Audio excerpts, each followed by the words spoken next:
Ever since we lost this meeting last year, I've been wanting a rematch with UConn. I added them to the MAC this season along with UMass. We'll open our MAC conference schedule against the Huskies. Last year's game was one of many that got away from us late.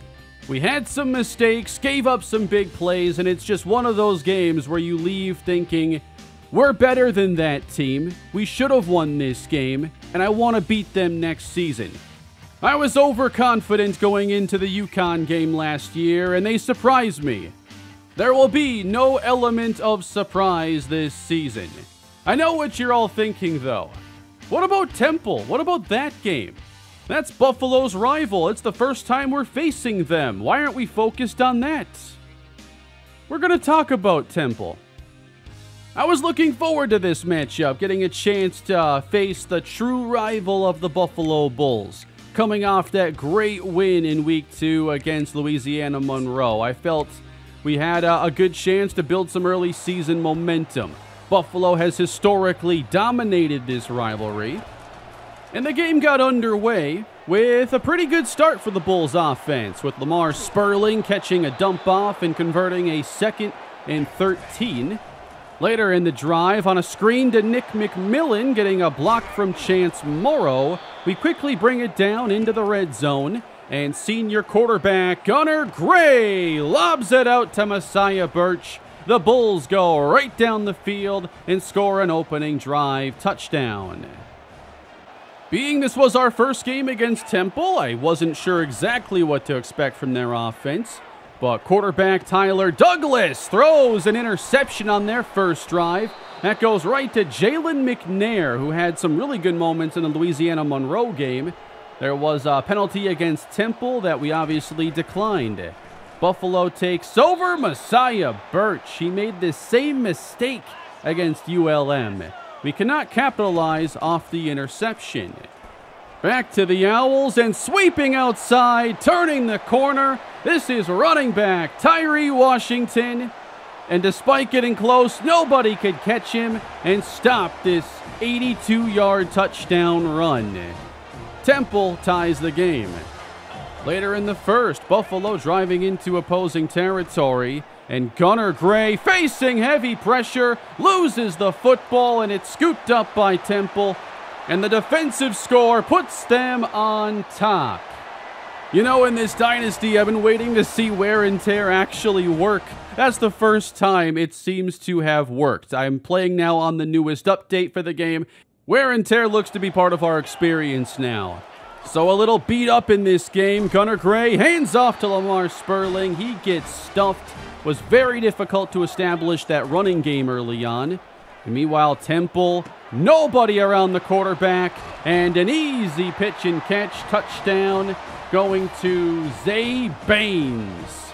Temple takes a 2-possession lead. We would then trade field goals before halftime. With about 2 minutes to go, never saw him. Didn't know he was there. Intercepted, taken back for a touchdown. The Owls open up the lead. Jamel Johnson gets the gift. 21 points up. We get the ball back. 1st and 10. Gray off the hands of Chance Morrow. On 2nd down, hit again and sacked. Temple wanting to get that football back, and on 3rd and 15, no idea why this was a bullet pass, and it's intercepted.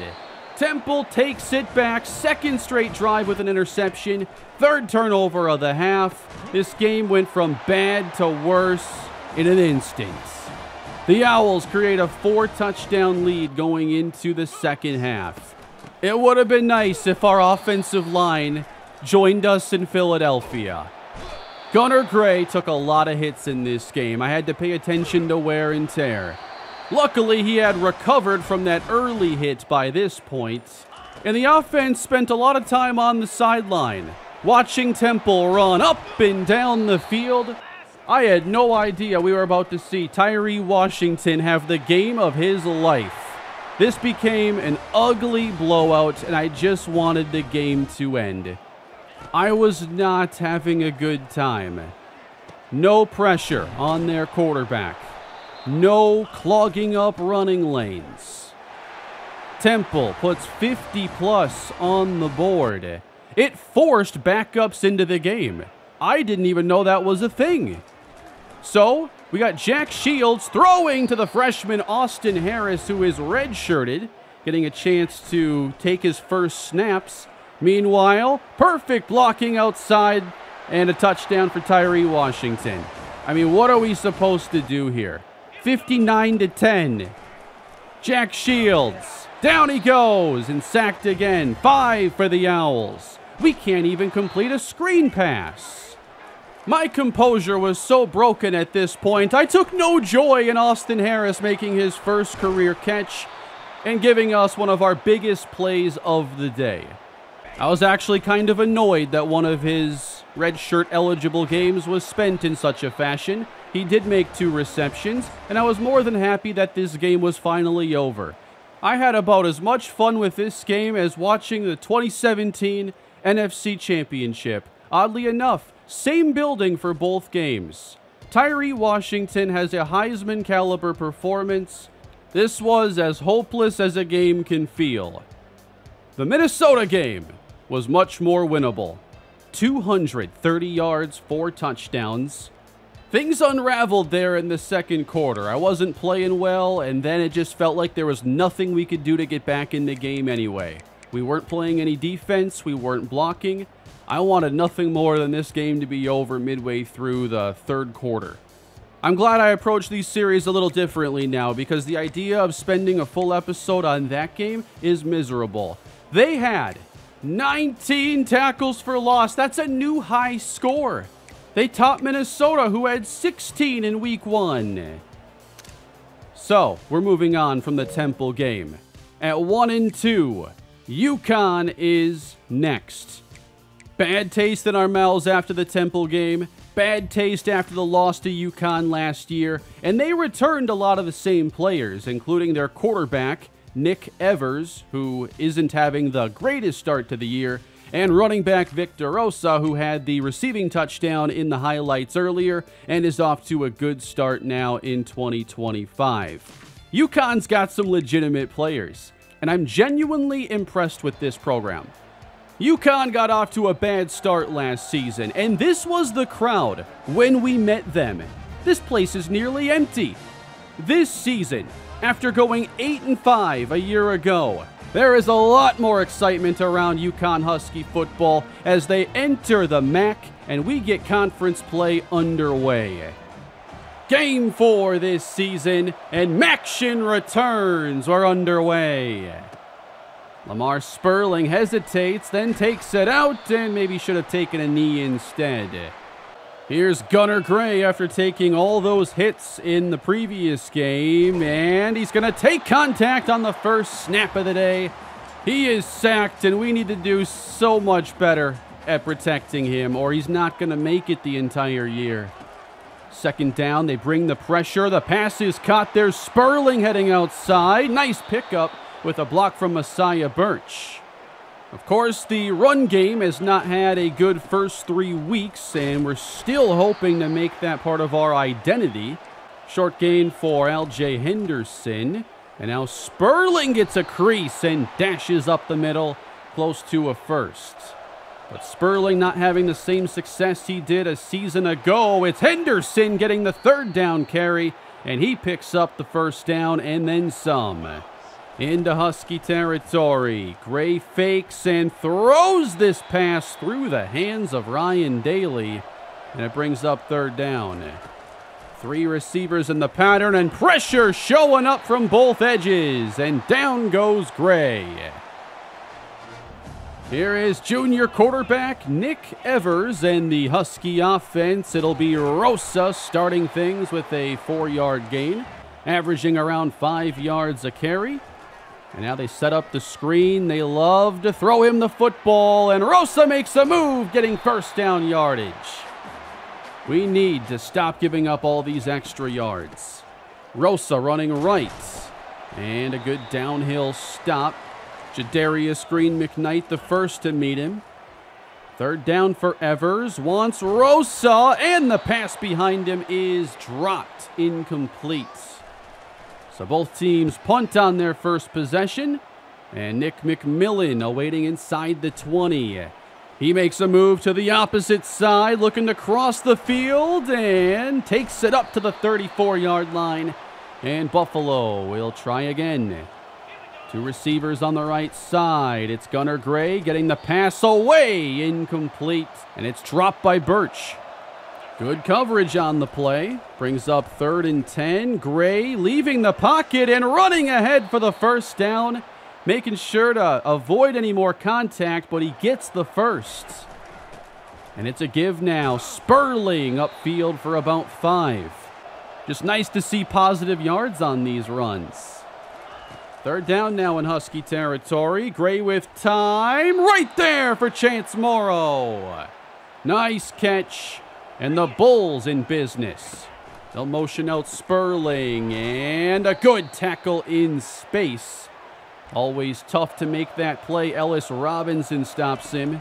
Brings up 3rd down. Gray steps up and now has all kinds of room to the 10. Gray heads out of bounds. He had a decision to make there. Do you take that defender head on and try to score? He does still take a hit on the play. But now, a couple yards out, and Sperling drives into the end zone. Buffalo takes the lead. And early on, they're showing a lot more promise with their run game. Good second effort from Lamar Sperling. UConn ball at their own 30 here as we get the second quarter underway. Fake to Victor Osa, and a shot launched downfield, and it's caught! He made the catch! Touchdown, UConn! Shamar Porter, what a play! They go after the new safety, Jadarius Green McKnight. He tries to knock it down, but can't find the ball. 70-yard touchdown, and we're tied.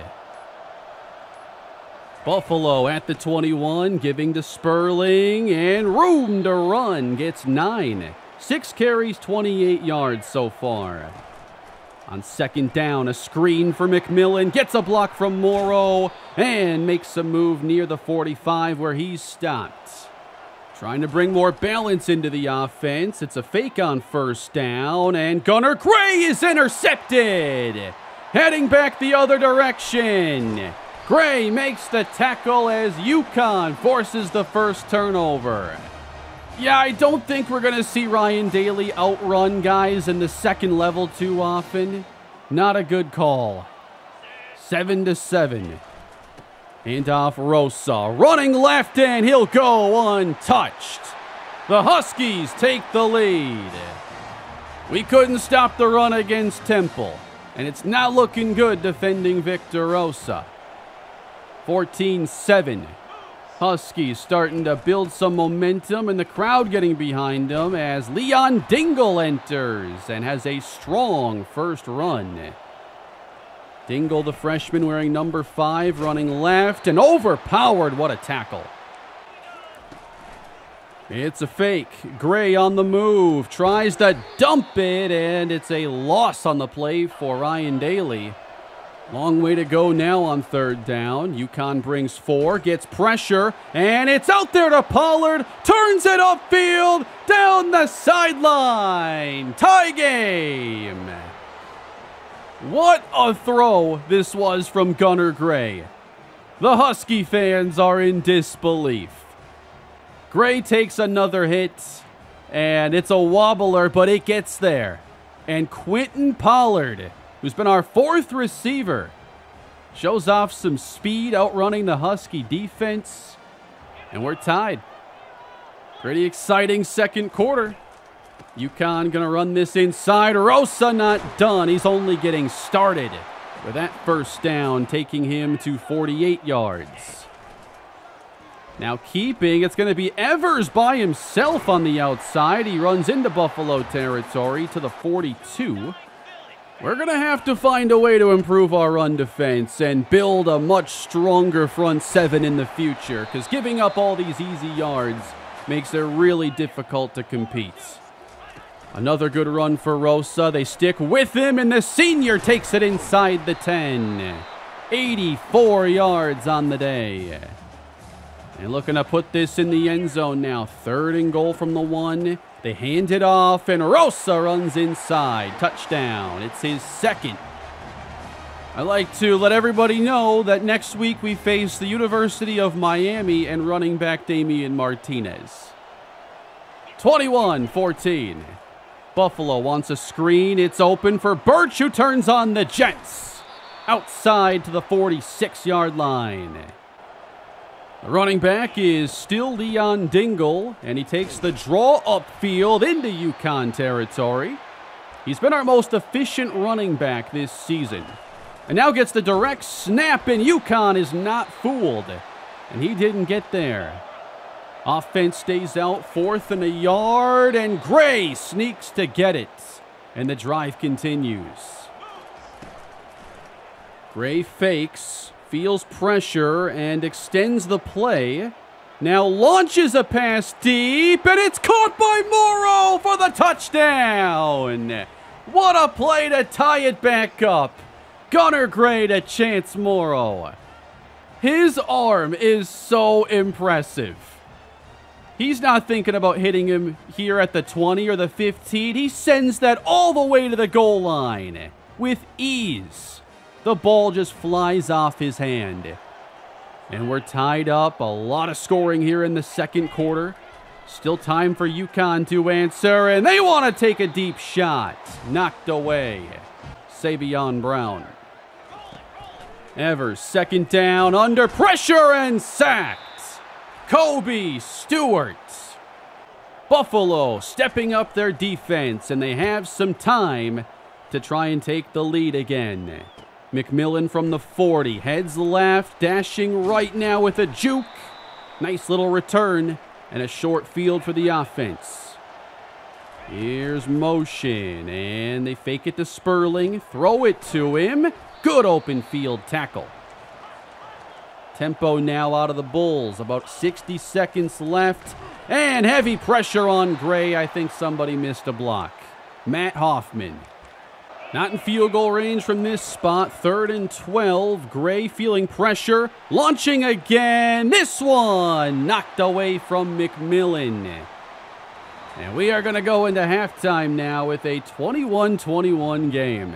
Very competitive once again. A lot of big plays in that 2nd quarter as we kept going back and forth. We need to stop giving up so many big plays, especially on the ground. You got to get them into 3rd down and try to make a play. But UConn had a number of big runs. This deep ball touchdown. Beautiful play. We'll see if Buffalo has any 2nd half answers defensively. They're out on the field to open. It's Rosa, cut back and taken down near the 46. Rosa, upfield, met, but falls forward for the first. 117 yards now. Pass hauled in for the 1st down as they go to the tight end, Hansen. Rosa returning. Evers hesitating. He's in trouble and dropped. Tristan Souza, 1st sack of the season. Evers hasn't made many mistakes, but not getting rid of that football was a big one. Tries to get it back, and the pass is knocked down. It's a stop for the Buffalo D. 2nd down for Gray, and a flag thrown as Sperling picked up the 1st down, but they're going to get Chase Chadwick, the right tackle, for a hold. 2nd down and 16. Gray throwing short, has Morrow, and that's a good tackle. UConn has limited some of these yards after the catch. 3rd down now. Gray fires deep. It's through the hands of Birch. They had a big one right there. Open on the post. You just have to make the catch. That was the concern coming into the year, and we've seen drops in every game. Husky football. Evers, deep shot knocked down by Green McKnight. He's battled back after giving up that deep touchdown earlier. And now on 2nd down, Deion Crawford covering Rosa forces the incomplete pass. And it's 3rd and 10 with pressure, and the pass hauled in, but stopped shy of the marker. Much better defense out of Buffalo as it's punted back out of bounds, it looks like, inside the 15. 5:33 to go in the 3rd quarter. It's Leon Dingle in the game, and he shows off the speed, heading outside. A 15-yard run. And runs that distance have been tough to come by. Another one for Dingle. Head of steam up the middle. And a fast start to the drive. It's the most balanced we've been all year. Sperling's in the game. On the screen, he's got blocking and finds his way through the alley. 1st down, Buffalo. Very refreshing to just block well and get yards because of it. Handoff Dingle, left side, and falls ahead. They're in this pistol look, and Gray will swing it outside. Dingle tries the juke, but too many Husky defenders waiting. 3rd down. Same look as the last snap, and pressure up the middle, given up by Pajust. And that is incomplete. They're lined up for a 52-yard try. Yeah, maybe not. They let the clock run out, and they're going to send on the punt team instead. That would have been a really risky kick. So the freshman, Travis Kesey, to boot this one back to the Huskies. Let go inside the 5, out of bounds at the 2. What a punt from the freshman. UConn ball backed up. They want Rosa to give them some room. And he fights his way to the 10. 3rd down now. Huskies with 3 receivers and movement. Souza into the neutral zone, and that is going to be a free 1st down for UConn. That hurts. You want to make them earn those yards. Screen now, and a sloppy tackle by McCarthrins. Just going high there at Porter. Not going to make too many tackles that way. Final play of the 3rd now. Rosa spins off contact, gets a few. And after an exciting, action-packed 2nd quarter, no points in the 3rd. But now in the 4th, someone's got to win this game, and the pass is overthrown. Way over the top by Evers. Brings up 3rd and 7. Evers sees the rush and gets rid of the football. I guess kind of in the area of his tight end there. And it goes back to Buffalo. We're in a scoring drought here with the defenses really stepping up when it matters most. 3rd down again for Buffalo. They need 11. Gracie's pressure, and that is incomplete. Needed more time to get Morrow. UConn at their own 38, and it's Rosa wrapped up by Souza. They haven't had as much rushing success here in the 2nd half. It's 3rd and 7. Pressure's there, and with good coverage, another throwaway. And we just keep going back and forth trading punts. Screen, and that's going to be Pollard heading outside. He's got the 1st down. We're getting more looks at Quentin Pollard as the 3rd receiver. Now they got 4 wide in the game, and that's Chance Morrow flying across the middle. Takes the quick drag for a 1st down. Motioning Morrow. And on 2nd down, Gray protected, swings to Dingle, who steps out of bounds. Gain of 5. 3rd and medium for Buffalo, and there's movement again. And that's going to be Chadwick for a false start. 3rd and 10. Needing the UConn 42. The pass is overthrown, leading Morrow too far. Both offenses failing to regain that 1st half form. It's Rosa on the jet sweep, and he finds about 9 on this catch. 6 and change to go in the game. Rosa 1st down to the 37. 142 yards now on the ground.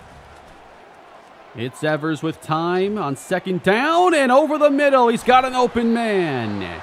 Back into Buffalo territory, Brock Montgomery. And again to the air. A strike outside near Oliver Bridges. Evers now 14 of 25 as he feeds Rosa. Good gain of 8. Now at 150. Third and short with about 3 minutes to go. The pressure is sent and the pass is incomplete. Wanted the quick hitter. Did not keep it on the ground. So now it's a 41-yard field goal try and the true freshman drills it. Rasheem Kilroy puts UConn on top with the first points of the second half. And now the pressure is on Buffalo, whose offense has been ice cold since the first half. Gunnar Gray flushed from the pocket. He throws out the Chance Morrow, and now he finds the open field. Morrow to the 30 and taken down in field goal range. One play to get set up. 29 yards out now, and it's Sperling with fresh legs, sprinting upfield for 7. 2 minutes left to go. Another carry, and Sperling has the first. Good block by Pajust, along with Binns, the left tackle. First and goal from the 8. With that play clock running down, Sperling, he's caught up after a short gain. And Buffalo continues to let that clock run. They've got more time than they need. About 40 seconds left to go. Here's Morrow in motion. Takes the flip. He will score, but there's a flag. And it's coming back. Holding on Nick McMillan. He's the end blocker on this play. And he does grab a hold of the corner. It is a good call. Backed up now to the 13, 37 seconds to go. Gray with time, hits the pass, Daly gets away, dives in, touchdown! Buffalo takes the lead with 32 seconds remaining. And the UConn fans cannot believe it. Both offenses struggle in the second half, but with the game on the line, both get points. But it's Buffalo who gets the touchdown. Gunnar Gray's third of the day. The extra point makes it a 4-point game, and UConn will have to answer back. And because we ran some clock, they do not have much time remaining. 3 timeouts, though, for the Huskies. Nick Evers, and the pass over the middle is caught. Big start to the drive, exactly what they needed. From the 37 now and protected. Evers dumps left. Caught. Rosa turns up. Foot race inside the 40 out of bounds. 13 seconds to go. 31 yards from the end zone. 3 safeties deep inside the 5-yard line. Quick throw. Caught. They get closer. 27 yards away now. And again the slant, but knocked away by McCarthrins. There's not enough time to try and get closer now. You've got to put this up. Evers, game on the line, end zone, and intercepted! Buffalo comes back and knocks off UConn. Our first chance at a rematch is a success. Buffalo moves to 2-2, and it's Oliver Bridges sealing it with his 4th interception of the year. 28-24, what a game going down to the wire. We've had some good ones between this and the ULM game. And Gunnar Gray, the player of the game each time. We've got a lot of work to do with this program, being a 0-star school. But wins like this are true building blocks. We only had 3 wins a year ago, and we already have 2 this season. We have a lot of things we need to improve on, but this was closer to the offensive blueprint I've been looking for. If we can have a running game like this on a more regular basis, we're going to have a chance to win a lot more games. Leon Dingle had 11 carries for 65 yards.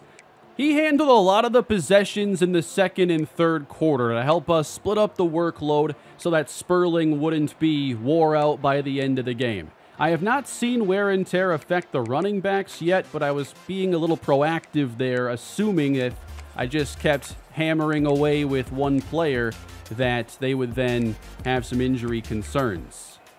These are the sliders I used in that game. Anytime there's a new update, there's probably going to be something to tweak. I had used a different version of Mat 10's set for the Temple game. There are differences, but that's not a dramatically different set. I don't know why that game was so lopsided in the trenches, but this was one of the best feeling games I've had. You'll notice that intentional grounding is off. That is a slider that he's been using as a CPU quarterback AI slider almost. And when you turn it off, you tend to see those quarterbacks throw the ball away more, take more shots downfield when they're open. And he and I have both liked that being off in Madden for years now. So it's off on this set, at least for right now. Good news as well, as we add on to the recruiting class. We have a quarterback, and now the top wide receiver target for us, Enrique Trejo, the gem out of New Jersey. He's a deep threat with 95 speed, and I was very aggressive because of Syracuse, and I'm glad that one is already over. That's 2 players now in the class. I am going to make a change here with Cortez Shed and start to hard sell, with the proximity to home and academic prestige being 2 of his focuses. This next move might be surprising, and I'll explain it. Number 16 safety in the country, Grant Van Manen. I am giving up on this one despite being in first place, because I don't think his skill set is all that great, and I'm not willing to aggressively compete with UConn and Temple to try and get him. I have such limited hours, I'm going to focus on different players with more upside, like Chauncey Baptiste, the left guard who is a gem. We're going to offer him a scholarship and compete with Rutgers. We're going to send the house. I wasn't willing to send the house for Grant Van Manen. Then we scout Graham Tangelo, and we have 2 gems in 2 tries. We're looking for a do-it-all linebacker. 84 speed, 84 tackling. That is a great skill set. And in future weeks, when we have more points, we'll probably send the house for him as well. So with a 2-player start, we at least are not in last place scouting. We are at 102nd right now. 3-star quarterback, 3-star wide receiver. And we get Miami next week. The number 3 Hurricanes are the toughest team we'll have faced in this dynasty. I am expecting the Temple game. They have speed unlike anything we have seen. They have a transfer quarterback, Nicholas Vattiato. I'm doing a little Miami series over on the second channel, and I also had brought in Vattiato in my second year. He wasn't doing that for me. We also have to stop Damian Martinez, and they have a great offensive line in Miami. Ruben Bain along their defensive line. This could get really ugly. But, unlike the Temple game, I'm expecting it. I think this is an opportunity to showcase maybe some other players if it is a blowout and we end up using a lot of the second team. But now Kevin Kajust already has 2 of his games played this year because the game automatically subbed him in during that blowout against Temple. If it is a blowout, though, I'm not guaranteeing it'll be a 2-game episode again. It was this time because I wanted to spend as little time on that Temple game as possible. And because now I'm not giving every single game its own episode, I'm just approaching things from the standpoint of what's the best use of your time watching this series? Obviously, ups and downs are a part of what I do. The struggle is a part of that, and I'm not trying to gloss over it. But games like Temple that are just super frustrating and there really is nothing positive to take away and it's just lopsided, you probably get the experience in 5 minutes and don't need the full episode. But when it comes to the Miami game, and anytime we're going to be severely outmatched, like the Missouri game last year, for instance, I try to come up with a plan for staying competitive as long as possible. I do have one trick up my sleeve, I think, for this game. You'll find out when we get there. It might not work, keep in mind. And I'm also just trying to find any way we can stop the run out of nickel. It is so hard in this game, so hard in Madden. That's one of the biggest challenges with teams spreading you out and trying to stop the run when they do. But that's all the time I've got for today. Hope you enjoyed the episode and hope that was an enjoyable experience going through those two games. Please leave your thoughts down below. Leave a like on the video. Subscribe for much more Buffalo Dynasty. And we're on to Miami.